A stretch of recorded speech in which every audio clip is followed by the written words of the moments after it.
Buenas noches. ¿Cómo está usted? Qué bueno, qué bueno. Vamos a abrir nuestras Biblias en el libro de Deuteronomio, capítulo 1, por favor. Deuteronomio, capítulo 1. Yo voy a leer una versión diferente a la que usted va a leer, a la Reina Valera. Voy a leer la versión Nueva Biblia Viva. Siempre se me enreda la lengua con esa palabra. Nueva Biblia Viva. Y usted me va a seguir en la Reina Valera. Pero antes de leer el texto, vamos a añadir una oración. Vamos a pedirle a Dios por la palabra de hoy. ¿Me acompañan? Vamos a orar. Padre, en el nombre de Jesús, gracias, Señor, por tu bondad y tu misericordia. Te pedimos, mi buen Dios, que nos des tu palabra, Señor. Hemos venido desde lejos, desde cerca, Señor, buscando nuestro alimento espiritual, la palabra que nos instruye, nos edifica, nos transforma. Te pido que nos hables con claridad, Señor, por medio de tu Espíritu, y que tú puedas bendecir la vida de los que estamos aquí y aquellos que nos ven también por las plataformas digitales también, Señor. Háblanos en el nombre de Jesús. Amén. Bueno, mis hermanos, vamos a compartir un tema particular. Continuamos con temas individuales. Y quiero compartir un tema. Le pido gracia al Señor que me ayude porque no quiero dejar a nadie confundido. Pero es importante como cristianos identificar cuando Dios está trabajando en nuestras vidas. Hemos aprendido por medio de la palabra que la transformación del Espíritu Santo en la vida del creyente viene por la obediencia. Si la transformación de un cristiano viene por medio de la obediencia, ¿verdad?, a su palabra, ¿qué pasa si un cristiano no obedece?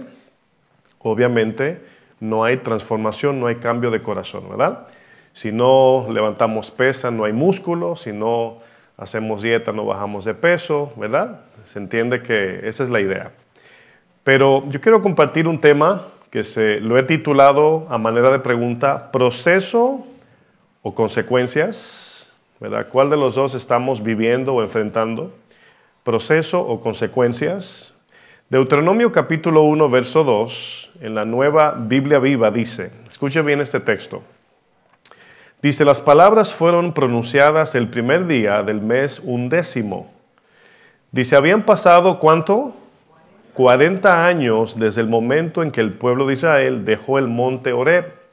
Esta versión en paréntesis dice, aunque el viaje a pie desde el monte Horeb hasta Cades Barnea normalmente solo dura 11 días, siguiendo la vía del monte de Seir. Ahora, de entrada, el libro de Deuteronomio es como la predicación final de Moisés para este pueblo. Y a lo mejor usted no sabe esto, pero el pueblo del Señor que salió de Egipto estuvo en el desierto 2 años antes de comenzar la travesía hacia o en dirección a la tierra prometida. Entonces hubo un tiempo donde pasaron un tiempo allí parados, había un proceso, hay una razón, y luego, como decimos nosotros los hispanos, arrancaron para la tierra prometida, ¿verdad? La travesía desde el monte Sinaí, donde les entregó su ley al pueblo que sacó de Egipto, hasta Cades Barnea, que viene a ser la frontera para entrar a la tierra prometida, eran aproximadamente un tramo de 11 días aproximado, ¿verdad? Pero la Biblia nos dice que les tomó a ellos 40 años y no llegaron. Ahora, yo creo que por un momento, quiero hacer una pregunta, pero por un momento usted piense en lo siguiente. Imagínese por un segundo que usted está en esa multitud. Usted sale ¿verdad?, de un lugar donde estaba preso, para que lo entienda mejor, esclavizado, bajo servidumbre, ¿verdad? Y el Señor lo liberta, ¿verdad?, a usted, y usted va caminando con esta multitud, se cree que unos 2 millones de personas, y la idea era atravesar el desierto en 11 días, ¿verdad? Imagínese 11 días versus 40 años. ¿Qué usted pensaría después del día 12, del día 13, 14, 15, 16, ¿verdad? Que ya comienza a tardarse la cosa. Día número 100, día número 300, día número 2000, día número 5000, día número 10,000, día número 14,000. 11 días versus 14,000 días. Entonces, me imagino yo que nos preguntaríamos, ¿por qué ha tomado tanto tiempo llegar? ¿Sí o no? Bueno, pienso yo por obvias razones. Pero miren, una pregunta que quiero hacer. ¿Cuántas veces estamos enfrentando las consecuencias de nuestras propias o de nuestras malas decisiones y decimos que es el trato de Dios? O sea, estas preguntas no son para contestar, sino para reflexionar. No sé si usted de repente conoce a algún cristiano que no anda muy bien con Dios, ¿verdad? No estamos hablando de cristianos perfectos porque no hay, pero cristianos que son negligentes, son tibios, se congregan cuando quieren, abren la Biblia cuando quieren, oran a veces, andan mal con Dios. Y de repente otro cristiano le dice, ¿cómo estás? ¿Cómo vas? Y te dice, bueno, bajo el trato de Dios, en el proceso. ¿Ha escuchado usted esa respuesta alguna vez? Estoy en el proceso. Y muchas veces usamos la palabra proceso como una excusa. Como quien dice, la palabra proceso en griego es no me molestes, para algunos. Déjame tranquilo, déjame tranquila, no me preguntes cómo estoy. Es una forma muy así cristiana de decir, en el proceso de Dios, ahí voy. Bueno, ¿qué diferencia hay entre proceso y consecuencia? Miren, la idea aquí es que muchas veces le atribuimos el dolor del proceso de Dios, ¿verdad? O sea, más bien, el dolor de nuestras consecuencias al proceso de Dios. Lo confundimos. Y usted se va a dar cuenta a través de esta enseñanza que medio se parece, ¿verdad? Por ejemplo, la buena crianza, padres, usted a lo mejor estaría de acuerdo conmigo, no nos garantiza al 100% que nuestros hijos van a salir perfectos, ¿verdad que no? O sea, una buena crianza no garantiza que van a salir perfectos. Sin embargo, la mala crianza trae consecuencias sí o sí. 100% va a traer. No tienen que buscarlo. Proverbios 28:15 dice, la vara y la corrección dan sabiduría. Dice, mas el muchacho consentido avergonzará a su madre. Usted ha escuchado, otra vez, no es para que diga amén, son preguntas a reflexionar. Usted a lo mejor vivió en su país y conoció personas que no criaron bien a sus hijos y luego salieron pues delincuentes, ¿verdad? Hicieron de todo. Pero la madre o el padre, ¿verdad? No reconocen, dice, yo no sé por qué salieron así. Esos muchachos yo no les enseñé eso. No les enseñé lo malo, pero tampoco lo bueno, ¿verdad?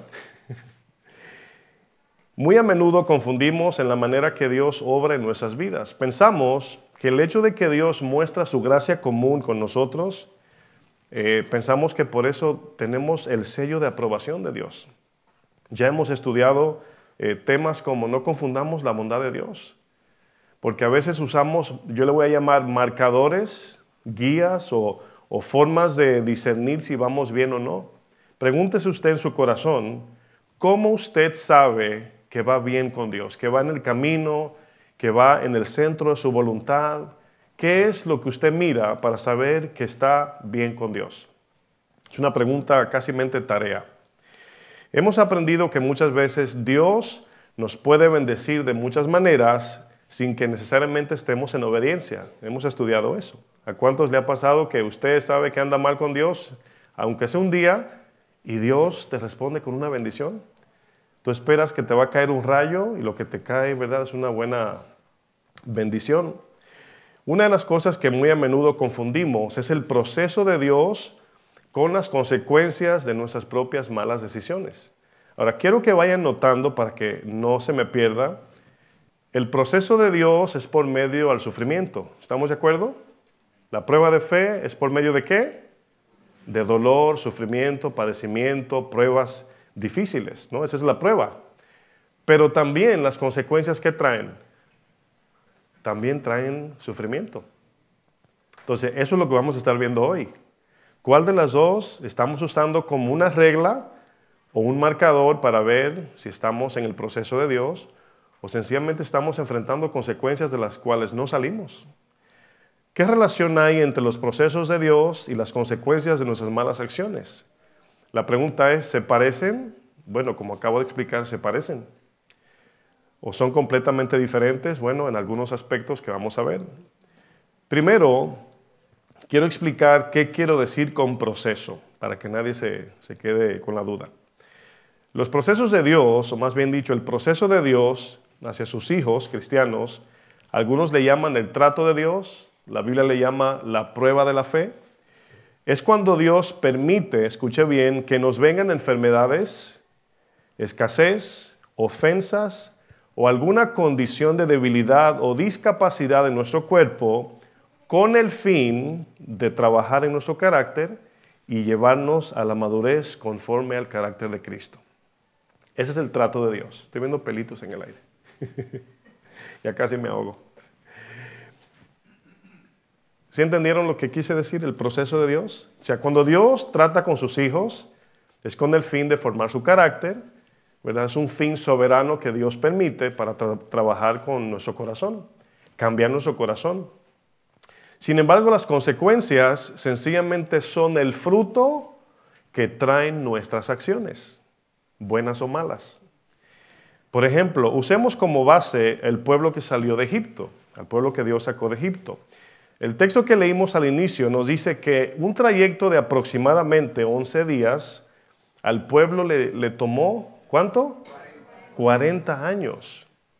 O sea, les descifré el número, 40 años en días, son 14,000 días aproximadamente.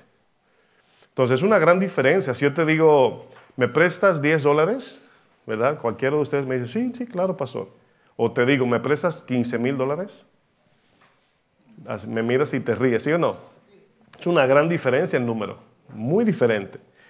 Ahora, ¿qué nos dice esto, mis hermanos? Bueno, nos dice que Dios en su perfecta voluntad tenía predestinado llevar a este pueblo al desierto para que por aproximadamente 2 años, eso fue lo que le expliqué al principio, ellos pudieran entrar, vamos a llamarle un ayuno de Egipto. Morir a los deseos. Usted sabe que los ayunos matan, en inglés se dice urge, pero es la urgencia que el corazón tiene por algo que es adictivo. Cuando usted deja el azúcar, no sé si alguien aquí ha intentado dejar el azúcar por un tiempo, levante su mano. ¿Qué dolor, dónde le duele cuando comienza a dejar el azúcar? La cabeza, exacto. ¿Por qué? Porque es el cerebro que te comienza a decir, necesitas azúcar, azúcar, azúcar, y comienzas a dejar y a aguantar el dolor hasta que el deseo, la urgencia, the urge, lo que sabe en inglés, muere. Por eso el ayuno es bueno. Dios se lleva a este pueblo al desierto con el fin de hacer un ayuno de Egipto, para que mueran a los deseos de Egipto. Ahora, ¿se acuerdan cuando en Números 4 dice que los extranjeros que se unieron con ellos, junto con el pueblo, tuvieron un, ¿qué? Vivo deseo. ¿Sabe por qué tenían un vivo deseo? Porque todos los días codiciaban desde su corazón y mente volver a Egipto. Volver a Egipto. Y por eso tenían ese deseo vivo. No había muerto todavía. No se metieron en el proceso de cambio de corazón. Entonces es posible, trayéndolo a nuestro presente, que hayan cristianos que se convirtieron, aceptaron a Cristo, pero durante la semana, cuando no hay servicio, están pensando en las cosas de este mundo y todavía tienen un vivo deseo. ¿Están captando el mensaje? ¿Hasta dónde vamos? En la Biblia encontraremos casos donde Dios trató duramente con su pueblo por causa de su pecado. Israel es un mayor ejemplo de esto. Pero en otras ocasiones encontramos el trato de Dios sobre su pueblo, no porque habían pecado, sino por un acto soberano de Dios para propósitos eternos, cambio del corazón, etcétera, etcétera. El proceso de Dios. Noten, Dios trató con su pueblo por su pecado. O sea, Dios dice que usó a Siria como vara de disciplina, ¿se acuerdan? Pero lo hizo por la indisciplina, desobediencia y rebeldía de su pueblo. Trató con ellos, eso fue consecuencia de su pecado. Pero con el caso de Job, no fue así. Fíjense, no fue así. Job no pecó en sentido práctico o intencional, y Dios trató con él. Ese es el proceso de Dios que a veces enfrentaremos. Incluso Le voy a decir algo cristiano, así que hágale así, cinturón puesto, clic. Una de las señales de que estamos bajo la gracia de Dios es cuando nos vienen pruebas, cuando andamos en obediencia. Cuando algún cristiano decide afirmarse con Dios, comienzan las cosas a salir. Es como cuando usted dice, tengo como no sé cuánto que no limpio mi casa por abajo de los muebles. Si usted los levanta, ¿qué va a encontrar? ¿Mariposas? ¿Picaflor?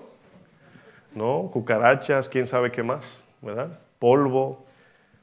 Bueno, ¿cuántas veces hemos pensado que las pruebas que muchas veces enfrentamos es porque hemos cometido algún pecado en particular? ¿Se ha sentido alguna vez usted así? Usted está pasando por algo y usted comienza, se siente y dice, Señor, ¿qué fue lo que yo hice? ¿Le ha pasado o no?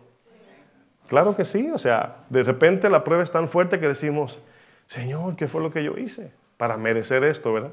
Nos hacemos la víctima. Era como en el caso de los discípulos de Jesús que todavía vivían bajo el concepto del ojo por ojo y diente por diente. Eso pensaban ellos. Es por eso que ellos pensaban que las cosas buenas le pasaban a gente buena y las cosas malas le pasaban a gente mala. Fíjense la calculadora. Y yo pienso que usted entiende que no es así. ¿Sí entiende usted que no nos pasan cosas buenas porque somos buenos, ni cosas malas porque somos malos? O sea, Dios no nos paga según lo que merecemos. Fíjense, ¿no? Qué bueno que Dios no calcula así. La Biblia nos habla de que todos enfrentaremos diferentes tipos de situaciones en este mundo. Situaciones que vienen por causas que no siempre entenderemos, hay que admitir eso. No siempre sabemos por qué alguien sufre de la manera que sufre. Muchas veces hay personas que sufren sin pecar. Un ejemplo de eso, los bebés, los niños, ¿verdad? Pasan situaciones difíciles. La tendencia humana es de siempre usar nuestra matemática terrenal y no ver las cosas bajo el lente soberano de Dios. Por eso tenemos que aprender de la Biblia. Vamos al libro de Juan capítulo 9. Fíjense este ejemplo de cómo los discípulos calculaban, ¿verdad? En su calculadora o su matemática terrenal. ¿Usted cree que la matemática cambia en el reino de los cielos? ¿Sí o no? ¿Cuántos son 2 más 2? ¿Y en el cielo? Bueno, es otra cosa, ¿verdad? Bueno, dice Juan 9, verso 1, dice, al pasar Jesús vio a un hombre ciego, ¿de qué? Este hombre nació ciego, ¿verdad? Nació ciego. Dice, y le preguntaron sus discípulos, diciendo, Rabí, es decir, maestro. Fíjense la forma de ellos pensar. ¿Quién pecó? ¿Este, o sea, el que está ciego, o sus padres para que haya nacido ciego?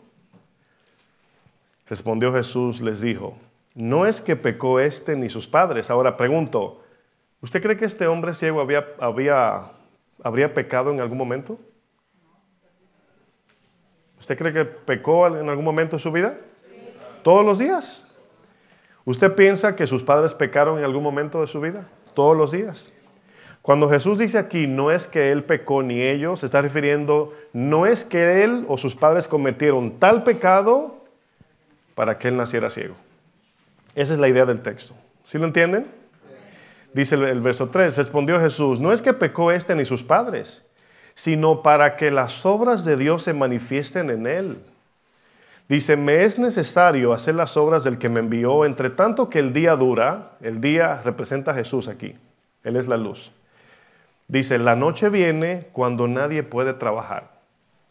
Dice, entre tanto que estoy en el mundo, luz soy del mundo. Dicho esto, escupió en tierra e hizo lodo con la saliva y untó con el lodo los ojos del ciego y le dijo, ve a lavarte en el estanque de Siloé, que traducido es enviado. Fue entonces y se lavó y regresó como viendo. Los discípulos de Jesús tenían su calculadora media dañada, ¿sí o no? Pero debo también agregar que ellos estaban entendiendo esto por medio de la ley, ¿verdad? Eso es de la ley, no es que ellos se lo inventaron, ¿verdad? Ellos conocían que Ezequiel dice que ciertamente el alma que pecare, esta morirá. Significa que hay una consecuencia por pecar, claro que sí. Ellos pensaban que si alguien nacía ciego, o inválido, o estéril, era una maldición por causa de algún pecado particular. No del pecado general, sino de algún pecado que cometió.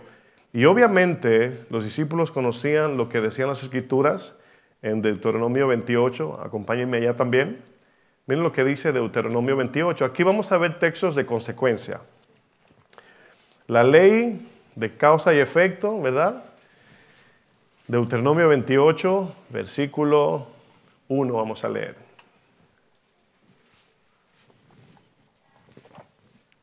Dice el Señor: acontecerá que si oyeres atentamente la voz de Jehová tu Dios, aquí oír atentamente es con todo el corazón dispuesto para obedecer, ese es el Shama.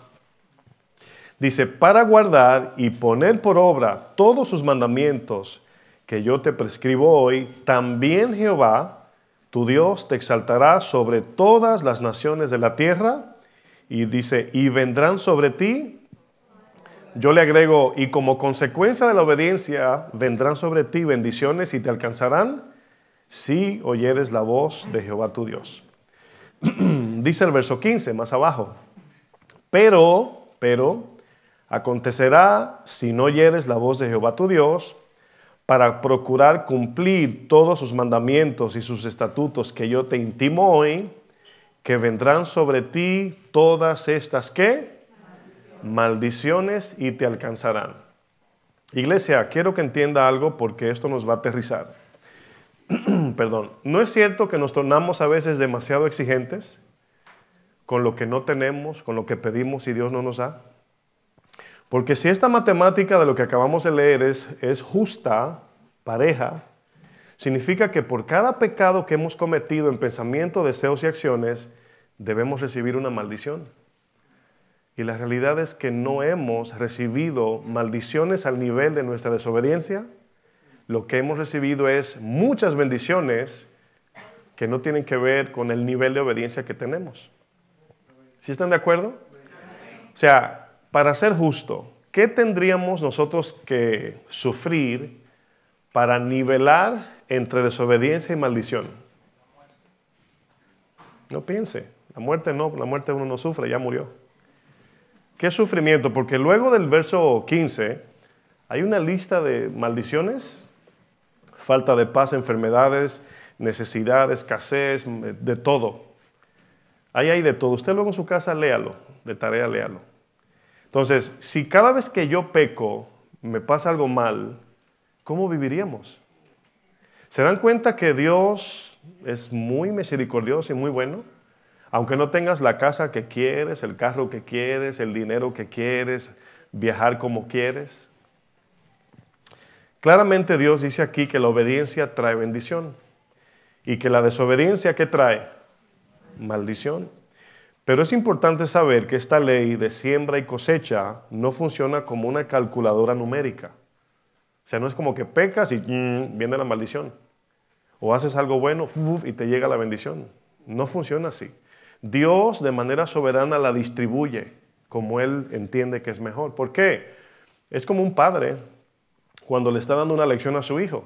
Fíjense, para que entiendan lo que es el amor. Un padre, cuando está educando a su hijo, a veces le ofrece algo. Mira, si limpias tu cuarto, te voy a llevar a comer helado, por ejemplo. Pero tanto limpiar el cuarto como la práctica es para el bien del muchacho. Entonces, les están ofreciendo algo encima de lo que los van a beneficiar a ellos. Van a aprender a ser limpios, van a tener su cuarto limpio y le van a pagar, o sea, le van a dar su heladito. Pero ese es el amor, eso no es un negocio, es el amor del padre que quiere lo mejor para sus hijos, ¿sí o no, padres? Entonces, el Señor nos bendice aun cuando somos desobedientes.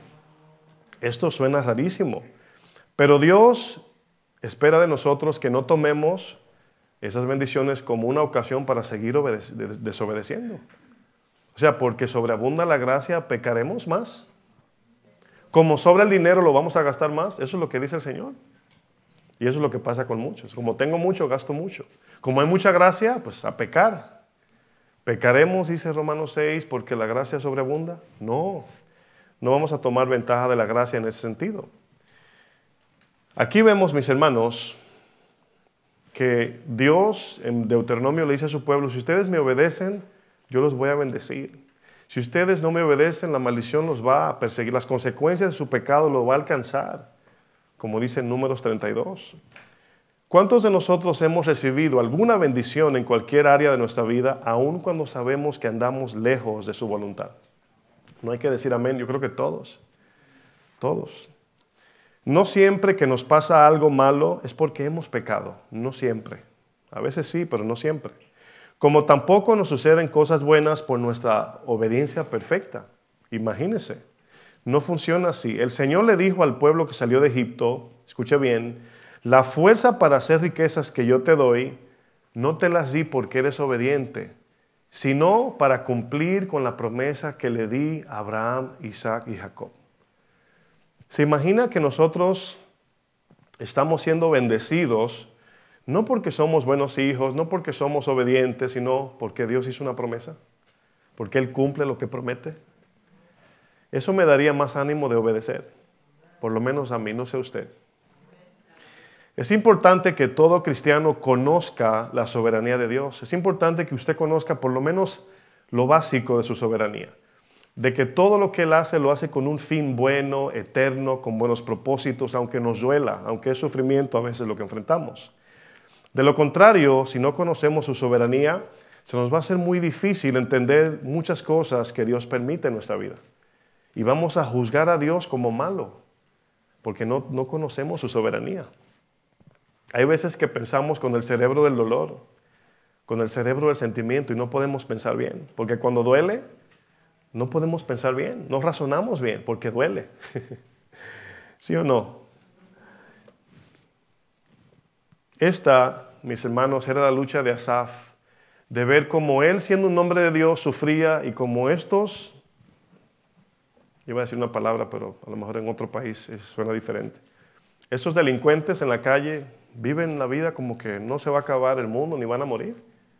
Luchaba Asaf con estos. Asaf era un salmista de la Biblia, escribió salmos y proverbios. Y él decía, Señor, pero ¿por qué esta gente vive bien y yo sufro todos los días? Y por eso dice Romanos, si el que sufre, dé gracias a Dios porque el Espíritu reposa en nosotros. Pero hay quienes no entienden esto. En la Biblia 2 más 2 no siempre es 4. No siempre. Y eso a mí me agrada porque, imagínense, ¿no? Piensen en sus ofrendas. Si Dios fuera fiel con usted por las ofrendas que usted da. Como dice, hablaba con una persona, no sé por qué siempre salen esos temas del diezmo, no sé. Bueno, yo sé por qué, ¿no? Por el dinero. Pero dice, no, porque el diezmo y esto y que salta por allá, ¿no? Que no es bíblico. No. Y le dije, mira, te lo voy a resumir de esta manera. El diezmo viene a ser como si fuera una prueba mínima a ver cuántos se quedan ahí. Por eso usted ve que decimos, oremos por diezmo y ofrenda. Y Dios te dice, ¿usted ha visto cuando alguien hace un trabajo bien y te dice, dame lo que tú quieras? ¿A qué está apelando? A tu agradecimiento, ¿sí o no? Y te pone lo menos a ver qué tú haces de ahí para adelante. ¿Están entendiendo? Así de sencillo. A nosotros sí nos gusta que Dios lo multiplique de allá para acá. Pero nosotros de aquí para allá, Señor, resta. 3 más 2 para Jesús son 20,000. ¿Sí sabía eso? En Juan 6. 3 peces, 2 panes. 2 panes, 3 peces. Siempre me confundo, no se apure, que la Biblia se lo corrige. Pero Jesús multiplicó los panes, ¿verdad?, que le trajo el muchacho. Miren, ¿cuánto sumó Pedro en Lucas 5 en la pesca milagrosa? Cuando terminó de pescar, ¿cuánto sumó Pedro? 0, no pescó nada, le dijo al Señor. Y el Señor, cuando entró a la barca, ¿cuánto tuvo? ¿Qué total hubo, no? 2 barcas que se hundían de tantos peces que recibió. Bueno, eso habla, mis hermanos, de la gracia y misericordia del Señor. Y eso estoy hablando de números, porque es más fácil cuantificar la gracia con números, o sea. Pero usted no se imagina, ni yo tampoco me imagino lo que Dios ha hecho en bien para mi vida. Porque conocemos las visibles, las que nos ponen en la mano, gracias, pero no sabemos la mayoría. Créanme, mis hermanos, Dios es bueno. Es por esto que no debemos confundir que muchas veces cuando más estamos mal delante del Señor, a la misma vez podemos tener mucha abundancia material, incluso salud física. Hay un dicho en mi país, a lo mejor en el suyo, que dice que hierba mala no muere, ¿verdad? Y Asaf decía, estos delincuentes no se enferman. Eso decía Asaf. Jesús le dice a sus discípulos que este hombre nació ciego para manifestar un milagro visible delante de la gente para que todos crean y se salven. Fíjese lo que dije, un milagro visible. Permítanme usar un ejemplo más sencillo. Miren, por causa de la maldición del pecado suceden cosas como catástrofes naturales, enfermedades, niños nacen con deformación física o neurológica, como el caso de este hombre que nació ciego. Pero si somos observadores, escuche bien, y pensamos las cosas con detenimiento, todos deberíamos nacer deformados, ciegos, mudos, enfermos y con todo tipo de discapacidad física por el pecado. ¿Sí o no? Bueno, significa que todo lo que tenemos bueno es un milagro. Es como decir, bien fácil, usted tiene su caldo, una sopa, y le cae una gotita de veneno. ¿Verdad? ¿Qué parte de esa sopa está sin veneno? Así de sencillo, el corazón infectó nuestro corazón. Y es Dios que en su soberanía decide que el pecado no nos coma vivo. Así se lo voy a poner para que me entienda. Entonces, si alguien nace con alguna condición o tiene una enfermedad o tiene escasez o sufre en la vida, estamos sufriendo el mínimo gracias a Cristo. Gracias a una promesa que Dios dio, Dios no permitió que el pecado nos arropara por completo. No sé si entienden lo que quiero decir. Todos por el pecado deberíamos de nacer muertos casi, físicamente hablando, porque espiritual sabemos. Sin embargo, hermanos, todas las partes funcionales de nuestro cuerpo físico es un milagro de Dios. Y claro, este milagro pasa desapercibido porque lo tomamos así como, pues es normal. No es normal, es gracia de Dios, es misericordia. Significa que con este hombre de Juan 9, el Señor dijo, este va a nacer, o sea, no le voy a dar vista. O sea, ¿quién hizo que este hombre naciera ciego? Bueno, sinceramente el pecado, Nada más que Dios no hizo ninguna intervención para que naciera bien con sus ojos. Pero dice que lo permitió para este encuentro. Para que todos aquellos que vieran el milagro se arrepintieran para salvación. No sé si se dan cuenta de lo que estoy diciendo. Entonces, la ceguera de este hombre era un proceso de Dios que tenía resultados eternos. ¿Sí entendieron? Él no se cayó borracho y se desnucó o se dio en la cabeza y se le fue la vista. Su ceguera no era consecuencia por su negligencia. Su ceguera era porque Dios así lo quiso de manera soberana con el fin de darle la vista, salvar a los que vieron el milagro y salvar a muchas almas, incluyéndonos a nosotros que leemos este texto. Por eso Dios tiene sus procesos. ¿Sí lo entendieron? Jesús le dice a sus discípulos, nació ciego para que las obras de Dios se manifiesten en él, para que la gente vea el milagro. ¿Se acuerdan de Juan 11 en Lázaro? Cuando muere Lázaro, el Señor dice, Señor, te lo oré así a voz abierta, para que vean que tú me escuchas y tú eres mi Padre, ¿verdad? Y hago tu voluntad. Para que los que están aquí me escuchen, por eso lo dije así. El Señor pudo haber orado solo en el monte como siempre lo hacía, en silencio, Señor, resucita a Lázaro. Pero lo dije a voz abierta para que los que están aquí crean y vean que tú eres verdadero. Lo hace por nosotros.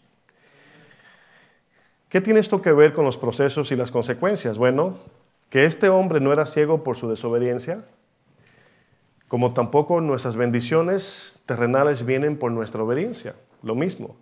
Hay que resetear nuestra manera de entender cómo Dios obra en nosotros. Ahora, ¿quieren saber por qué muchas veces la gente cree en falsas religiones? Esto que le voy a decir es impresionante, por lo menos para mí. Existen religiones falsas, claro, que cuando, por ejemplo, le pongo un ejemplo bien sencillo. Imagínense aquellos que viven por allá por Paticatutú en la India, ¿verdad? Eso me lo inventé yo. Una tribu que adora el sol. Bueno, los hinduistas adoran el sol. Imagínense que una tribu está por allá en otro país, al extremo del continente, y se postra y comienza, oh sol, comienza a adorar el sol, a invocarlo. Y comienza a invocarlo para que salga, ¿verdad? Está nublado, está oscuro, y comienza a invocar el sol. Y ahí están los que adoran el sol postrados. Del otro lado del mundo, en Occidente, tú estás viendo la noticia del tiempo, que a las 3 va a salir el sol. Y estas personas están orándole al sol que salga. Y tú estás viendo la noticia que dice el del tiempo, hoy va a salir el sol, va a ser una tarde soleada a las 3 de la tarde. ¿Qué usted cree que va a hacer el Señor? ¿Va a detener el sol para probarle a ellos que su religión es falsa o lo va a dejar salir? Lo va a dejar salir. ¿Y qué van a pensar ellos? Que el sol le contestó sus oraciones. ¿Entienden? Hay religiones que la gente cree en ellas por la gracia común del Dios verdadero.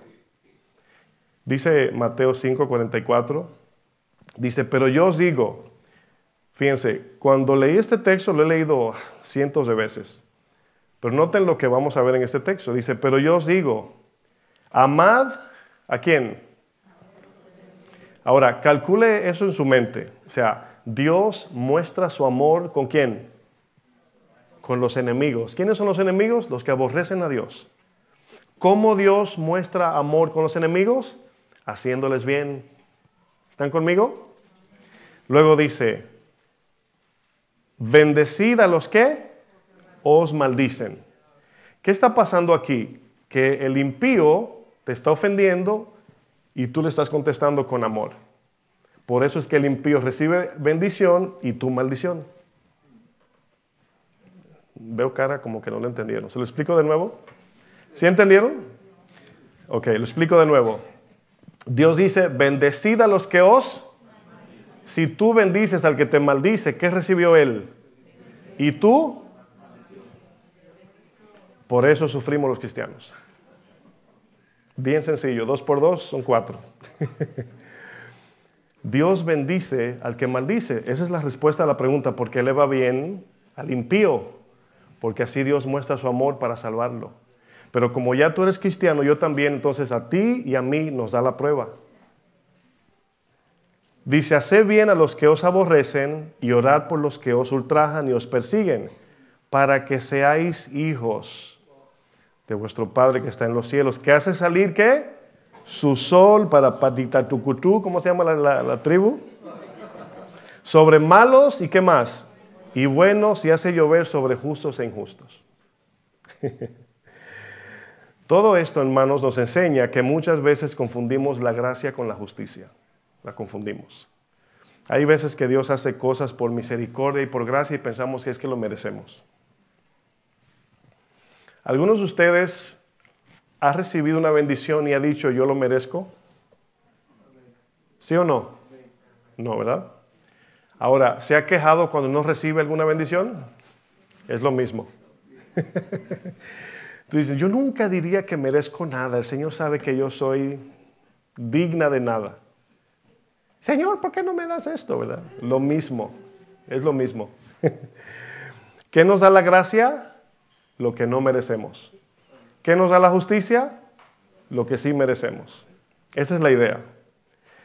El sufrimiento, hermanos, muchas veces puede ser una manifestación de la gracia de Dios y las bendiciones terrenales pueden ser una señal no de nuestra obediencia, sino de la gracia y misericordia de Dios. Fíjense qué cosa, ¿no? Romanos 2, verso 4. Palabra de Dios para todos. Miren lo que dice. Dice Pablo aquí. Tienes que entender que Dios ha sido muy paciente y bondadoso contigo. Dice, fíjense, ese contigo a quien está hablando es alguien que anda en pecado, alguien que está rebelde, contrario a la voluntad de Dios, etc. Pero Dios ha sido con esa persona paciente y bondadosa. Dice, esperando que cambies. Por eso Dios hace bien a los pecadores. Dice, pero tú piensas, o sea, tú crees, el que anda en pecado, que anda en rebeldía, el que anda lejos de la voluntad de Dios, tú piensas que su paciencia nunca termina. Aquí habla de un tiempo. Dice, y no te das cuenta de que Él es bueno contigo para que cambies tu vida. A ese que le está hablando, le está dando bondades y le está yendo bien, entre comillas, nada más terrenalmente y en salud a lo mejor. En la Nueva Biblia Viva, el mismo texto lo dice de esta manera. Dice, ¿no te das cuenta de que por las riquezas de su generosidad, bondad y paciencia, ha estado aguardando sin castigarte para darte tiempo a que te apartes de tus pecados? O sea, ¿qué está haciendo Dios con el pecador? Mostrando su favor y generosidad. Pero el pecador dice, me está yendo bien. Voy como viento en popa. Bueno, el lugar más peligroso en la que podemos encontrarnos, hermanos, es cuando nos está yendo bien, tener bendiciones terrenales, aun cuando andamos mal con Dios. Por eso les preguntaba al principio, ¿qué usas como una medida para saber que estás bien con Dios? No quiero que usted se condene con esa enseñanza, pero sí que nos examinemos. No diga, ay, yo pequé ayer y esta mañana. O sea, no estoy hablando de eso. Todos vamos a fallar. Pero cuando usted va manejando en un carro, usted tiene retrovisores, ¿verdad? Tiene un parabrisas adelante y tiene ventanas en los lados y mira para ver por dónde va. El camino cristiano es igual. Nuestros parabrisas, retrovisores son estos. Y si no andamos caminando aquí, ¿dónde estamos caminando? Acuérdense que el pueblo que salió de Egipto, Dios le asignó una columna de fuego y de nube de día y de noche. ¿Para qué? Para encaminarlos. Esa es la guía del Espíritu Santo para ellos en un lugar donde no había esquinas, calles, intersecciones, avenidas, nada. Un desierto donde no sabía por dónde iban. Y ahí estaba la columna por 40 años, encaminándolos. Si fuera yo de un arranque de enojo, me voy a los 15 días. Y usted también. ¿Sí o no?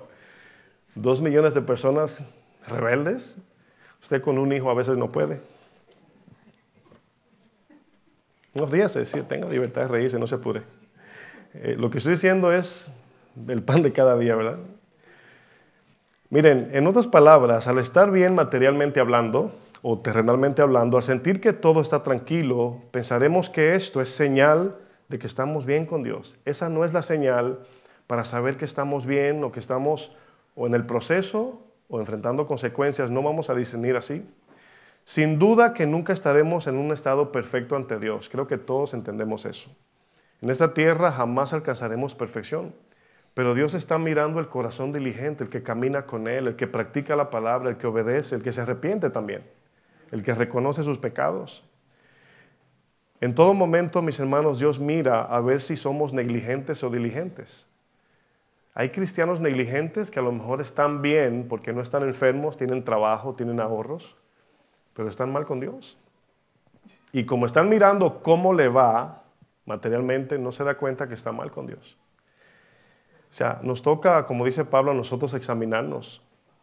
Dios sabe, mis hermanos, en qué invertimos nuestro tiempo. Él sabe si vivimos como cristianos durante la semana. Él conoce el ídolo en nuestro corazón. Él lo conoce. Aunque usted lo esconda en la iglesia y le ponga perfume al ídolo, Dios lo conoce. Dios lo distingue, ¿sí o no? Precisamente por nuestro estado imperfecto, por el pecado, Dios tiene que tratar con todos nosotros, sin excepción de nadie. Todos necesitamos la gracia de Dios para que Él cambie nuestro corazón. Dios tiene que permitir que pasemos por diferentes tipos de procesos para transformar nuestro corazón. Todo lo que no se parezca a Cristo en nosotros, hermanos, Dios lo va a cambiar mientras estemos en esta tierra. Él va a utilizar cualquier medio que sea. Y nos va a pasar una de dos: o nos metemos en el proceso o nos estancamos en la ballena como Jonás. Y yo no me quiero estancar. Ese es mi deseo. Yo quiero avanzar. Yo quiero madurar. Yo quiero crecer. Yo quiero conocer a Cristo. Ahora, ¿qué diferencia hay entre el proceso de Dios y las consecuencias de nuestras acciones? ¿Qué diferencia hay? Bueno, lo podemos resumir con el ejemplo de los 11 días.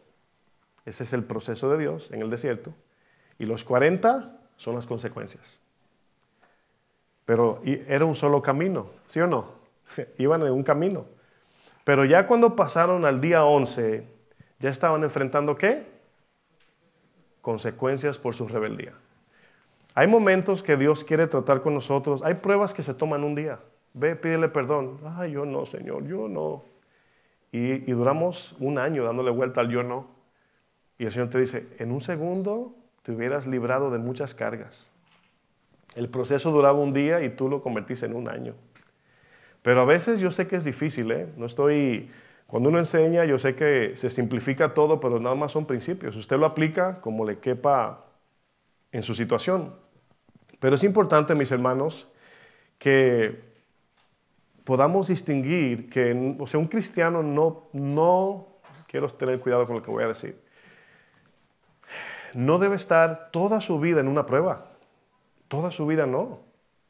Ya no es proceso de Dios, hay algo mal. Ya está enfrentando consecuencias de la cual no sale nunca. Dios quiere que mostremos con el mundo que Él bendice también a sus hijos. ¿Cómo los bendice? Trayéndonos paz, gozo.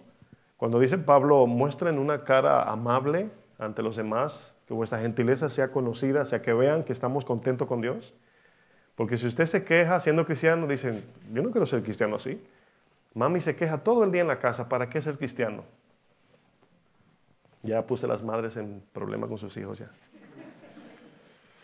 Bueno, eso dice la palabra, no yo, ¿sí o no? Que debemos de andar con cara, ¿verdad? Feliz, no como el payaso, pero con un corazón regocijado en el Señor. Sí, mis hermanos, ¿sabe? Un tip le voy a dar, en paréntesis. ¿Sabe lo que alegra el corazón del cristiano? La conformidad. Alegrarnos con lo que tenemos. Sea mucho, sea poco, lo que sea. Disfrutar lo que tenemos. Como les he enseñado, a veces estamos enfocados en el punto negro y la pared es del tamaño es de 100 metros la pared. Y todo lo blanco es lo que Dios te ha dado, pero el punto negro es lo que Dios me dijo que no. Y ahí nos quedamos. Y eso trae satisfacción. Pero tenemos tantas bendiciones que usted no se imagina. Si las analizas, las reflexionas y las aprovechas, créeme, mis hermanos, que van a tener una vida cristiana más contenta. Amén. Miren, ya sea que el proceso de Dios esté en nuestras vidas cuando andamos en obediencia, o sea la disciplina de Dios cuando hemos cometido errores, de todos modos Dios va a tratar con nosotros. Ya sea que cometiste un pecado, te arrepentiste, pero te alcanzaron las consecuencias, o sin pecar Dios te envió un proceso, de todos modos Dios de manera soberana lo va a usar para trabajar con nosotros. Nada más que las consecuencias son más pesadas. Esa es la diferencia. El proceso de Dios, 11 días, las consecuencias, 40 años. Esa es la diferencia. ¿Están entendiendo el principio? Espero esto nos libre de muchos problemas. Miren, Hebreos 12, vamos a avanzar. Hay mucho que enseñar de esto. Hebreos 12, verso 6. Fíjense, la Nueva Traducción Viviente dice, noten los principios aquí, cómo Dios muestra su amor. Ahora, antes de leer, vamos a hacer algo práctico. Cuando alguien, sea quien sea, que no conoce muy bien a Dios, no conoce su Biblia, te dice, el Señor me ama. Mi Señor me ama. Ay, Dios es más bueno conmigo. ¿Qué usted cree que está insinuando? ¿Que están pasando por pruebas? ¿Que están bajo disciplina? ¿Que están en un proceso? No, algo recibió. O le aumentaron el sueldo, o el diagnóstico salió negativo, etc. Algo pasó. Y de ahí surge una gratitud materialista e interesada en cosas pasajeras. Pero ¿qué cuando levantamos un canto de alabanza en medio de las pruebas? Y ahí decimos, el Señor es bueno conmigo. ¿Qué diferencia hay? La diferencia es que lo dice un cristiano maduro que entiende que el sufrimiento es necesario. Vamos a leer ahora el amor de Dios. Si usted quiere conocer cómo Dios muestra su amor santaclóstico, Hebreos 12:6. Me río, mis hermanos, por la ironía, no me estoy burlando. Una vez me dijeron, pastor, cuando usted se ríe me siento mal porque pienso que se está riendo de nosotros. No, yo me río de cómo Dios obra, de su ironía. La Biblia tiene ironías que uno dice, tremendo Dios. Dice, pues el Señor disciplina ¿a quién? ¿Y qué dicen los adolescentes de su papá o su mamá? No me amas si me disciplinas. Dice, y castiga a todo el que recibe como hijo. Aquí les definí el amor de Dios. Dice, al soportar esta disciplina divina, recuerden que Dios los trata como a sus hijos propios. Acercarse a Dios, obviamente Él va a tratar con nosotros porque nos va a dar lo mejor. Dice, ¿acaso alguien oyó hablar de un hijo que nunca fue disciplinado por su padre? Bueno, hoy esta generación, este texto, responderíamos, ya no es una pregunta retórica. La respuesta es, claro que sí. Lo vemos a diario. Por eso yo admiro a los padres que andan con sus hijos, los cuidan, los disciplinan. Hay muchos de ustedes que yo los veo, madres solteras, ¿verdad? O sea, yo sé que no es fácil. Pero padres, no pierdan el aliento en la disciplina, cuiden a sus hijos y corríjanlos. Aunque los jóvenes me miren mal, corríjanlos. Los amamos. Ya de grande le va a pasar como a mí, ¿verdad? Que yo decía que mi abuelo no me quería y cuando llegué a ser adulto, ¿cuánto perdí? ¿Cuánto tiempo perdí de no entender esto, de amar más y servirle más a mi abuelo? Porque paraba criticándolo por todo lo que me disciplinó. Pero bueno. Luego dice el verso 8, si Dios no los disciplina a ustedes como lo hace con todos sus hijos, ¿con cuántos? Con todos. Quiere decir que ustedes no son verdaderamente sus, ¿qué? O sea, un cristiano que nunca pasa por pruebas, este es el otro extremo, hay que revisarse también. Porque ¿cómo está cambiando su corazón si nunca enfrenta pruebas? ¿Verdad? Y pruebas soberanas, no pruebas por su consecuencia, eso es lo que estamos viendo. Dice, sino que son ilegítimos. Podemos ver, hermanos, antes de leer el verso 9, que a veces cuando alguien que se dice ser cristiano está toda su vida en campante paz, a lo mejor es porque no es hijo o no es hija. Verso 9 dice, ya que respetábamos a nuestros padres terrenales que nos disciplinaban, dice, ¿acaso no deberíamos someternos aún más a la disciplina del Padre de nuestro espíritu y así vivir para siempre? Es decir, siendo la vida eterna un resultado de la disciplina de Dios. Poniéndolo así, hermanos, abrazaremos la disciplina. La disciplina de Dios trae como resultado, ¿qué dice el texto? Vida eterna, hermanos. Verso 10 dice, pues nuestros padres terrenales nos disciplinaron durante algunos años e hicieron lo mejor que pudieron. Pero la disciplina de Dios, el cual es perfecta, siempre es buena para nosotros, a fin de que participemos de su santidad. Ninguna disciplina resulta agradable a la hora de recibirla. ¿Cuántos se sienten bien cuando son disciplinados? Nadie. Dice, al contrario, es dolorosa, pero después produce la apacible cosecha de una vida recta para los que han sido entrenados por ella. Noten, si estamos bajo el proceso de Dios, eventualmente veremos fruto. Eventualmente, ¿qué veremos? Frutos. Si estamos bajo sufrimiento por consecuencias, no viene fruto. Lo que viene es arrepentimiento o quejas o redundar en lo mismo, 40 años en el desierto. Si yo, por ejemplo, escuche bien, y quiero aclarar que estoy hablando de consecuencias de la vida cristiana, no que usted hace 40 años hizo algo, ¿verdad? Si usted tomó prestado hace 30 años y se le aparece el cobrador, ¿qué debe hacer? Pagar, y cumplió con esa consecuencia, y ahí quedó. Lo único que a lo mejor lo puede insultar en la calle y hasta ladrón le pueden vocear, ¿sí o no? ¿Sí o no? Eso es una consecuencia. Eres un ladrón, digo yo, era. ¿Cómo se lo digo, verdad? Ya no soy ladrón, ya era. Y aquí está su dinero, ¿eh? Y ahí enfrentamos esa consecuencia. Pero hay consecuencias de las que yo me estoy refiriendo, y a lo mejor se me pasó iniciar con esto. Estamos hablando de consecuencias cristianas, de cuando somos desobedientes a Dios, cuando no leemos la Biblia, cuando no servimos a Dios, etcétera, etcétera. ¿Verdad? Eso es lo que estoy diciendo. Sigo leyendo. Retomo el verso 11. Ninguna disciplina resulta agradable a la hora de recibirla. Al contrario, es dolorosa, pero después produce la apacible cosecha de una vida recta para los que han sido en ellas entrenados. O sea, el proceso de Dios produce fruto. Dice, por lo tanto, renueven las fuerzas de sus manos cansadas y fortalezcan sus rodillas debilitadas. Tracen un camino recto para sus pies a fin de que los débiles y los cojos no caigan, sino que se fortalezcan. Aquí vemos dos palabras importantes y la primera es, diga conmigo, disciplina. Miren, la disciplina es algo que usted puede aplicar en su vida, pero también es algo que Dios te puede aplicar a ti. ¿Cuál es más conveniente? Las dos. Me miraron con los ojos abiertos. Las dos, ¿hay que ser disciplinados, sí o no? ¿Es bueno cuando Dios nos disciplina? También. Pero hay una disciplina que tiene que ver con la disciplina en la iglesia ministerial. Cuando alguien comete un pecado que merece disciplina, que merece ser, si es servidor, sentarlo. Si es alguien que no se quiere arrepentir, a veces hasta excomulgarlo de la iglesia.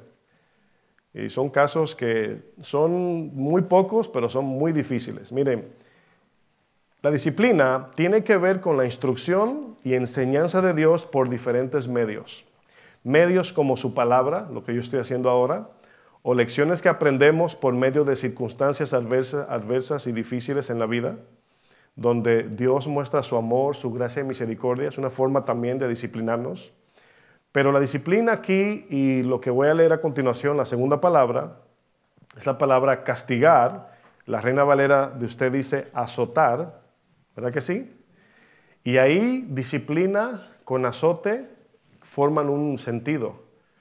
Y habla de una disciplina estricta, difícil, donde duele mucho, donde pasamos por un proceso muy fuerte como disciplina. Acuérdense que una de las disciplinas de Israel fue que se lo llevaron cautivos a Babilonia. Y dice la Biblia que Asiria sirvió de vara en las manos del Señor para tratar con ellos. Pero también la Biblia dice, pero también voy a tratar con Asiria.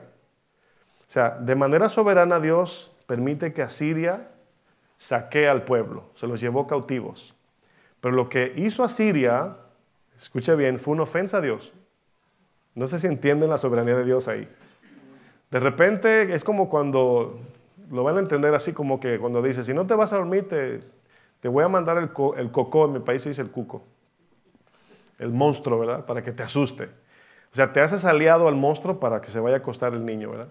Pero a una escala mayor, Dios le dice, si se portan mal, voy a dejar que los asirios se lo lleven, para que lo entiendan. Pero yo voy a tratar con Asiria por lo que hizo. Esa es la soberanía de Dios.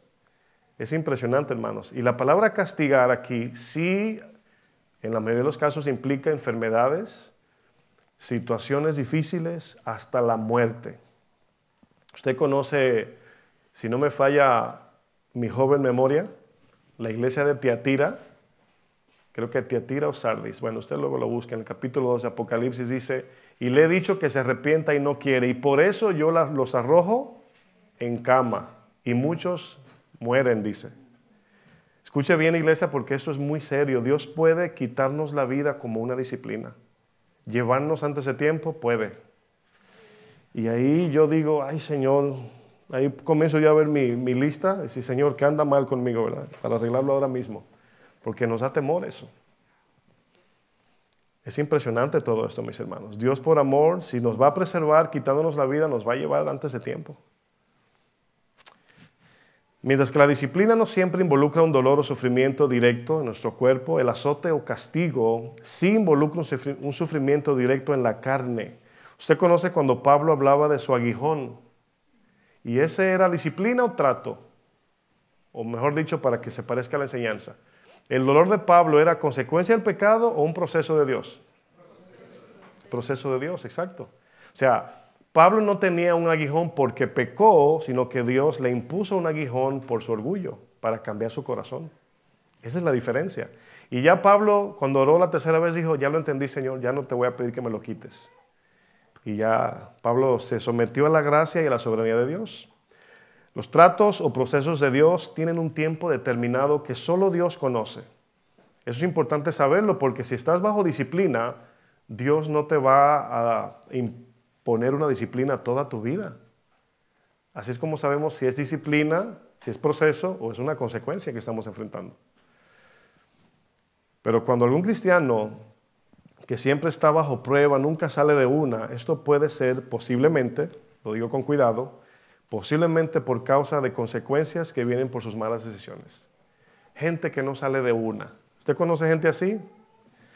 El mismo Dios, quien estableció la disciplina en la iglesia, es el mismo que también nos dice que la disciplina es temporal. Póngalo de esta manera para que usted lo entienda en su mente. Dios escoge un tipo de disciplina diseñada perfectamente para nuestra necesidad del corazón. Si Dios dice, Pues este hermano que viene siendo hijo de Dios, ¿verdad? Este hermanito, ay, qué terco este hermano. Este hermano no va a cambiar, no quiere cambiar, le he dicho. Ahí te va X situación. Y esa X situación es la lija número 300 que te va a suavizar eso si te dejas. Si no te dejas, ahí vas a estar. Pero también, como dije lo de Pablo, hay aguijones que no son procesos. Ya el Señor te cuelga ese aguijón hasta que te vayas con Él. Porque si te suelta, es como el leash, se dice, ¿verdad? Te tiene así. Si lo suelto, se me va. Y yo sé que con algunos puede ser, nos mantiene con el sustento. Hay veces que tú dices, Señor, he tratado de ahorrar y no puedo. Todo me alcanza hasta aquí. Y hay algunos que Dios lo tiene así, porque no tienen dominio propio con el dinero. Hay diferentes casos, puedo traer una serie de esto. Pero miren, aquí el mismo Dios establece disciplina, pero también establece un tiempo determinado. En los Corintios, algunos teólogos hablan del caso de 1 Corintios 5:5, donde un cristiano se acostó con la mamá de su esposo, con su madrastra, íntimamente. Imagínense el pecado en la iglesia. Y como que no hicieron mucho caso, y Pablo mandó una carta y dijo, oye, ¿qué pasa? Saquen a ese hombre de ahí, entréngaselo a Satanás para destrucción de la carne.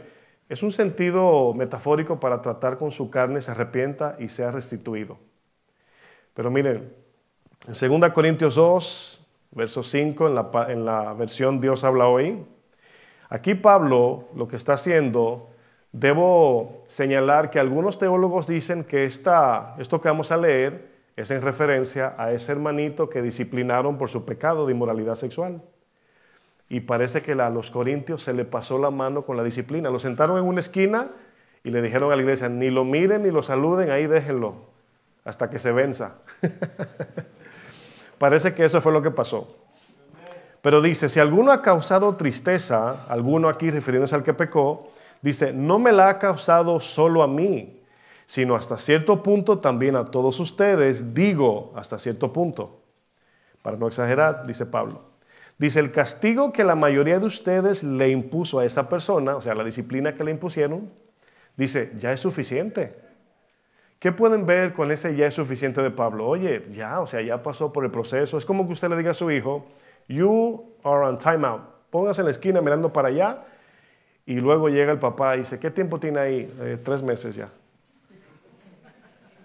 Esa es la idea de Pablo. ¿Cuánto? 3 meses ahí. Sí, para que aprenda. No, la disciplina no es así, no es para destruir a nadie. La disciplina es una muestra de la gracia y misericordia de Dios para restituir al que cometió el pecado. Y por eso una iglesia necesita practicar disciplina, sea quien sea, comenzando por el pastor. ¿Entienden eso? Porque es la fruta podrida si la dejamos así. Porque si yo permito aquí un adulterio entre los servidores, que son los que representan la cara de la iglesia, por así decir, le estoy diciendo a ustedes que pueden cometer adulterio. Y no lo vamos a aceptar mientras el Señor esté en su trono y yo sea pastor. Entonces la disciplina es importante, hermanos, y hay momentos donde hay pecados que no son para que se aplique disciplina, nada más mira, restituye, arrepiéntete y continúa. Pero hay pecados que tienen que sentarse y tiempo indefinido hasta que el Señor diga. Es tremendo, hermanos. Dice el verso 7, dice, lo que ahora deben hacer, escuche bien, es perdonarlo y ayudarlo. No sea que tanta tristeza por la disciplina lo lleve a la desesperación y se vaya al mundo, cásimente. O sea, hay que ser cuidadoso cómo aplicamos la disciplina. Por un lado está no disciplinar del todo por miedo. Y el otro es pasarnos de la disciplina y abusar. Y aquí, mis hermanos, nos damos cuenta que en nuestro caminar cristiano enfrentaremos difíciles momentos difíciles de sufrimiento, pero también llega el tiempo donde Dios nos trae alivio. Y eso sería una buena señal cuando no salimos de...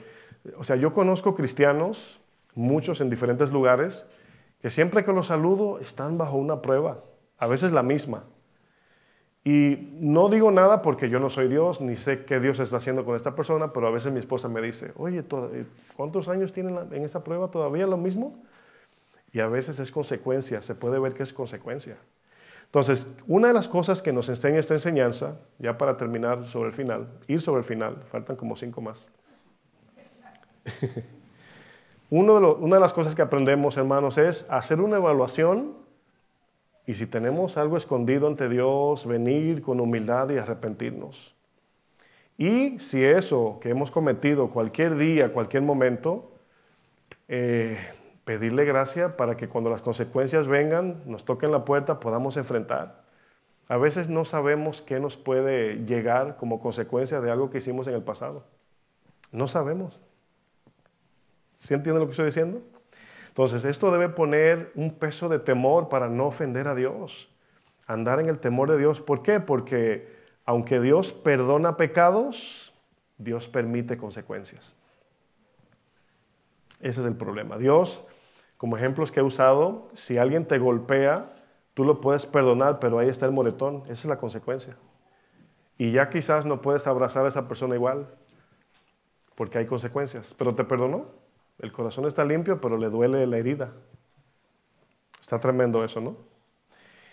El problema viene cuando nuestra negligencia cristiana o por nuestra negligencia cristiana no podemos discernir que las bondades de Dios son solamente una guía para que nos arrepintamos. A veces cuando nos está yendo bien y todo va de viento en popa, como dije, ¿sí conocen esa frase, viento en popa? Cuando todo va bien.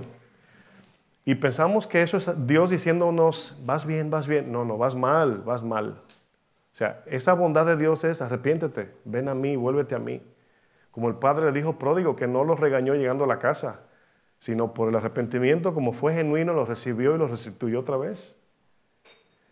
Ahora, Dios quiere que suframos, mis hermanos, por causa de Cristo, entienda eso. Él quiere que suframos por causa de Cristo y su evangelio. Incluso es un mandamiento. La palabra dice que a través de muchas tribulaciones es necesario que entremos al reino de los cielos. Dios no quiere que suframos por consecuencias del pecado. Eso sí no quiere. ¿Y sabe quién nos aclara esto mejor? Pedro, primera de Pedro capítulo 2.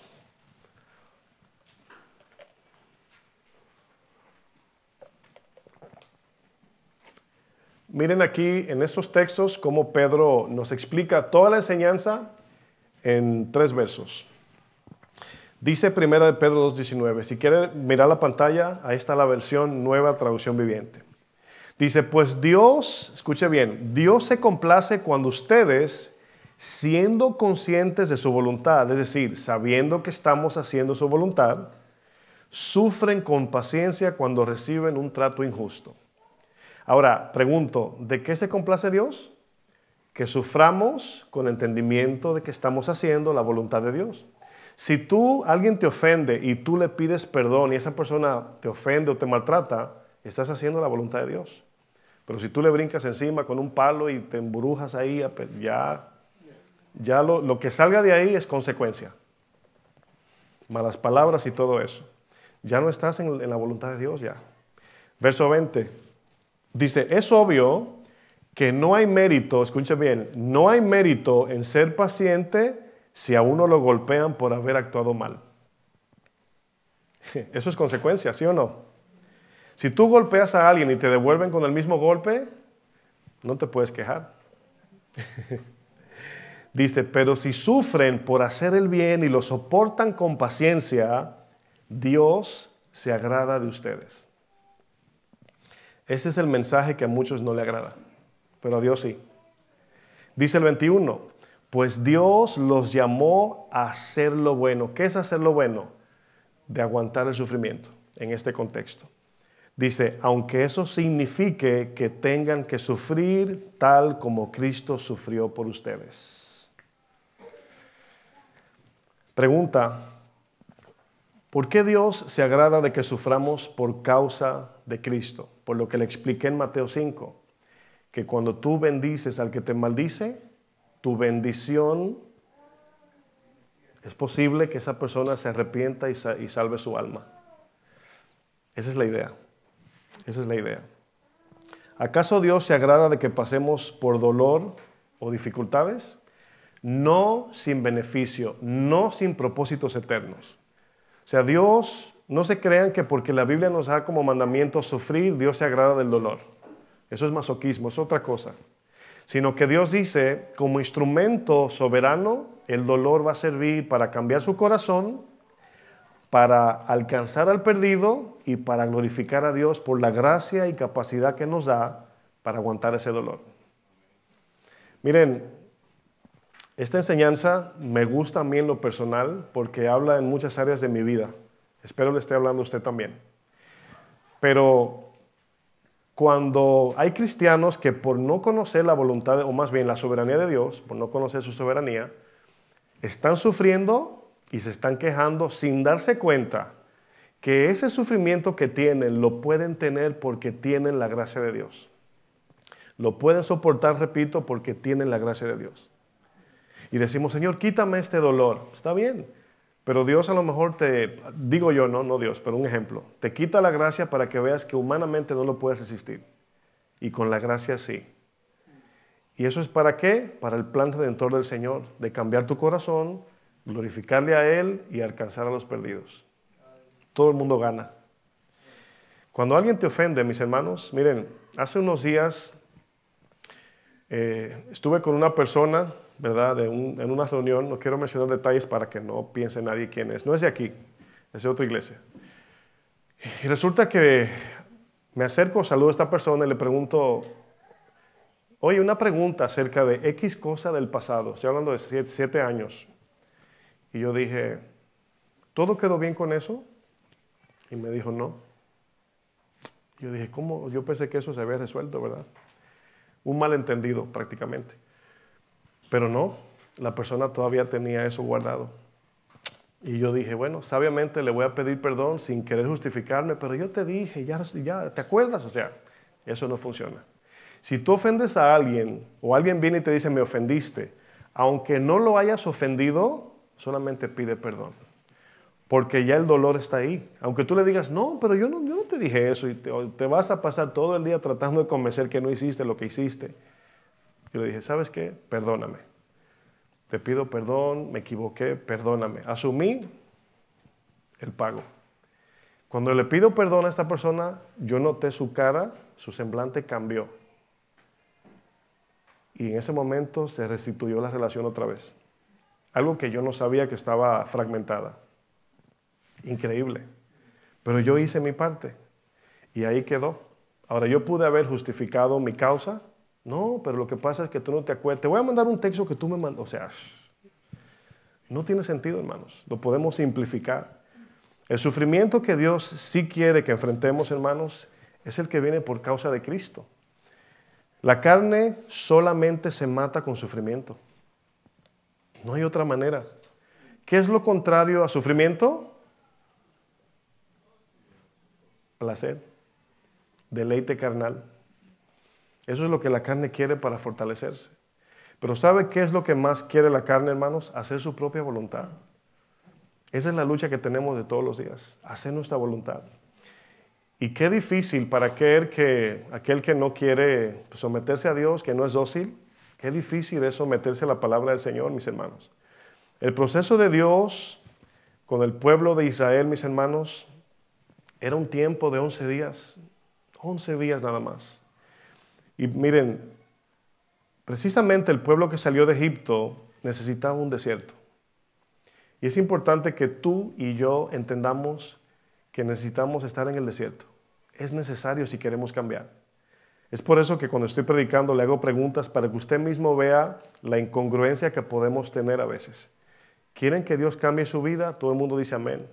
¿Quieren pruebas de fe? No todos dicen amén. Y eso es una incongruencia espiritual. El pueblo que salió de Egipto, mis hermanos, no podía entrar a la tierra prometida sin un cambio de corazón. Porque lo que iban a hacer era que en vez de sacar los ídolos de Canaán, se iban a aliar a ellos. Se iban a infectar con los dioses y adoración pagana y falsa de esos que vivían en Canaán. Y por eso vemos aquí, mis hermanos, que ellos no entendieron que la fidelidad de Dios por 40 años no fue por ellos, por su obediencia, sino por la promesa que se le entregó a Abraham. El proceso de Dios con ellos era solo de 11 días y su desobediencia los conllevó a una consecuencia de 40 años de ambular en el desierto sin lograr ningún fin y quedaron postrados y no entraron. De los 6 millones que salieron de Egipto, 2 entraron. Entraron muchos miles, pero fueron los que nacieron, o de los de 20 para arriba que entraron. O sea, los niños, porque en una ocasión dijeron, ay, nuestros hijos van a perecer. Y el Señor le dijo, no, los que van a perecer son ustedes. Sus hijos y los jóvenes yo los voy a cuidar y van a entrar. Esos fueron los que entraron junto con Caleb y Josué. Y los demás, que pensaron que iban en dirección a la tierra prometida, se confundieron. Pensaban que estaban en el proceso y lo que estaban era comiendo el fruto de sus consecuencias. Es impresionante eso, mis hermanos. Todos a una debemos evaluar en la situación que cada uno nos encontramos. No todos los casos son iguales. Por eso debemos de reconocer que si lo que estamos enfrentando es enfrentando consecuencias del pasado todavía, o estamos en verdad en el proceso de Dios, obedeciendo cada día su palabra, haciendo lo que Él nos manda hacer, confiando en Él y haciendo su voluntad por el cual nos llamó. No confundamos consecuencias con el castigo del pecado, hermanos. Es muy diferente. Las consecuencias son solo cosechas de lo que hemos sembrado, pero la paga del pecado, ¿qué es? La muerte. El principio es el siguiente: lo que sembremos, eso mismo vamos a cosechar. En Gálatas 6, verso 7, dice, no os engañéis, porque Dios no puede ser burlado. Pues todo, es importante esa palabra todo lo que el hombre sembrare, eso también segará. Porque el que siembra para su carne, de la carne segará corrupción. Mas el que siembra para el Espíritu, del Espíritu segará ¿qué? Vida eterna. Todo lo que hagamos, pensémoslo en este principio. Con esto termino. ¿Usted se ha sentido alguna vez que cuando hace el bien no vale la pena porque nadie le da las gracias, nadie lo aprecia? ¿O usted siente que no está produciendo ningún fruto? Bueno, esto es lo importante de nosotros hacer el bien mirando a Dios. ¿Por qué? Porque cada vez que hacemos algo y esperamos como algo de vuelta, nos vamos a desilusionar. Siempre piense en este principio, mis hermanos, de la ley de la siembra y la cosecha. Esta ley, mis hermanos, fue creada y establecida por Dios. Todo lo que el hombre, yo a veces cuando veo que descubren, a veces veo documentales de investigación de personas que desaparecen y eso, y yo nunca he visto un caso donde no encuentran al culpable. ¿Sabe qué tan sabio es Dios? Que los huesos no se desaparecen. Y por eso siempre encuentran a las personas. Y eso nos dice también que gracias a eso tenemos prueba de que Cristo resucitó. Las consecuencias, mis hermanos, Proverbios 18:21 dice, la lengua puede traer vida o muerte. Dice, los que hablan mucho, sea bueno o malo, cosecharán las consecuencias, dice. La diferencia entre proceso y consecuencias es que las consecuencias, como dije, son el fruto de nuestras malas decisiones y el proceso de Dios son las pruebas que Dios usa de manera soberana para cambiar nuestro corazón y llevar a cabo su plan. Yo voy a nombrar algunas cositas antes de terminar y usted va a terminar la oración. ¿Está bien? El proceso de Dios se llama Isaac y las consecuencias del hombre se llaman Ismael. Muy bien. El proceso de Dios se llama David y las consecuencias del hombre se llama Saúl. El proceso de Dios se llama Nínive y las consecuencias del hombre se llama Tarsis. Bueno, esos 3 que mencioné nos dan una idea clara de la diferencia entre proceso y consecuencia. Dios tenía un proceso con Isaac. 25 años tenía que esperar a Abraham. ¿Por qué? Porque en esos 25 años no estaba el Señor viendo Netflix y Abraham de vacaciones. Había una razón por qué pasaron 25 años. Pero, ¿qué hizo Abraham? Le echó una manito al Señor porque se cansó el Señor y necesitaba ayuda. Y tuvo a Ismael. ¿Cuáles fueron las consecuencias? Todavía la están pagando. Hoy todavía Ismael se pelea con Isaac. David es un fruto de una consecuencia del pueblo. O más bien dicho así, para que no se confunda. el pueblo escoge rey, en vez de tener a Dios como rey, ellos escogen su rey, tienen a Saúl, y por la mala consecuencia de Saúl, el Señor les proveyó a David. Y lo mismo con Nínive, el Señor mandó a Jonás, ve a Nínive, Jonás. No, Señor, voy a Tarsis. Y así somos. Ve, perdona. Ve, llévale una ofrenda que está enfermo. Ve, ora por esta persona, congrégate, ora, lee tu Biblia, estudia, obedece. No, Señor, Tarsis. ¿Y qué sucede? Pues las consecuencias. El libro de Jonás es más de consecuencias que de predicación. Increíblemente, mis hermanos. Como dice Pedro, si alguno sufre por pecar, ¿qué recompensa tiene? Pero si alguno sufre por agradar a Dios, esto es agradable delante del Señor. Y Dios trae recompensa para el que sufre por su causa. Amén. Póngase de pie, por favor.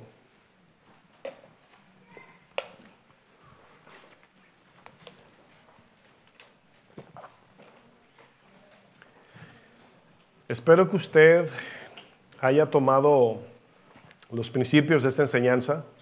Cuando preparé el mensaje me sentí así como que, ay Señor, dame gracia porque puede confundir tiene tantas ramas esta enseñanza por muchas preguntas, pero pienso que Dios nos dio muchos ejemplos prácticos para entender esto. Es importante, iglesia, que no nos confiemos. Le voy a decir esto con mucho amor y con un corazón pastoral. Cuando un cristiano, escuche esto, cuando un cristiano anda desconectado de Dios, cuando es negligente, cuando está tibio, etc., de momento en su vida va a enfrentar una situación que lo va a estremecer. Y todos vamos a enfrentar alguna situación en esta vida, todos. La disciplina, dice el Señor, es una señal de su amor. Entonces, Pedro en una de sus cartas dice, si es necesario, pasemos por diferentes pruebas. Escuche, si es necesario. Ahora bien, ¿usted ha escuchado cuando a mí me daban con la correa, el cinturón, el cincho, ¿cómo dicen? ¿El cincho? El cincho. Y mi abuelo era el encargado, el autor y consumador de mi comportamiento. Y me decía, si es necesario, te voy a dar con la correa. Así me decía. ¿Qué me estaba diciendo? O sea, no tiene que ser necesario. Hay disciplinas, hay tratos de Dios que no son necesarios, que con obediencia lo podemos enfrentar. Entonces, la obediencia yo sé que es una carga, es difícil, yo lo sé. Matar la carne, decirle que no a la carne, yo sé, pero es menos dolorosa que las consecuencias del pecado. Si usted piensa en el placer de David con Betsabé, fue de un momento. ¿Cuánto duraron las consecuencias? Lo bueno es que Dios lo metió en su proceso. Ese proceso no era necesario, pero David pecó y bueno, el Señor soberanamente trató con él. Y obviamente vemos sus resultados. Entonces Dios nos está diciendo que los procesos de Dios son sí o sí, pero no tienen que ser así con las consecuencias.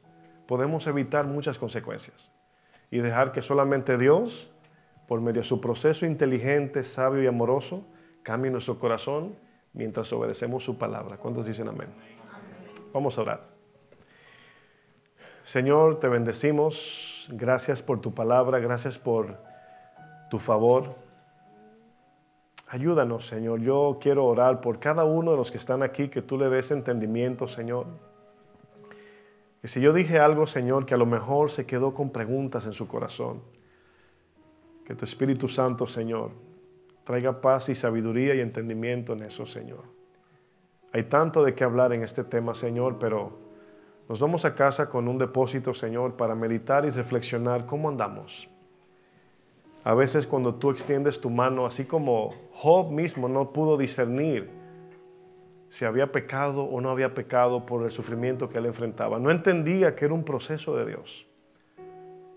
En el caso de Job no tenía que ver con si había cometido o no algún pecado. Al final Job entendió que era un proceso y le dijo al Señor, pensé que te conocía. Había oído de ti, Señor, pero después de este proceso ahora mis ojos te ven. Ahora entiendo que eres Dios, eres soberano y que todo lo que tú haces, lo haces con propósito, Señor. Y en eso descansamos, Señor. En eso descansamos, que todo lo que tú hagas en nuestras vidas es para bien. No solamente nos quieres bendecir de manera temporal en la tierra, pero sobre todo eternamente. Un día entraremos en tu reino, Señor. Y cuando abramos los ojos, Señor, en ese lugar tan maravilloso, y te veamos cara a cara, Señor, ya los procesos, ya las consecuencias, ya las debilidades y las tentaciones no estarán presentes. Estaremos disfrutando, Señor, del gozo eterno que en Cristo hemos recibido. Por eso continuamos con fe, confiando en que tú eres Dios y que nos vas a ayudar en todo este trayecto para evitar durar 40 años en un proceso de 11 días, Señor. En el nombre maravilloso de Cristo te pedimos que nos ayudes. Amén. Que el Señor les bendiga, mis hermanos.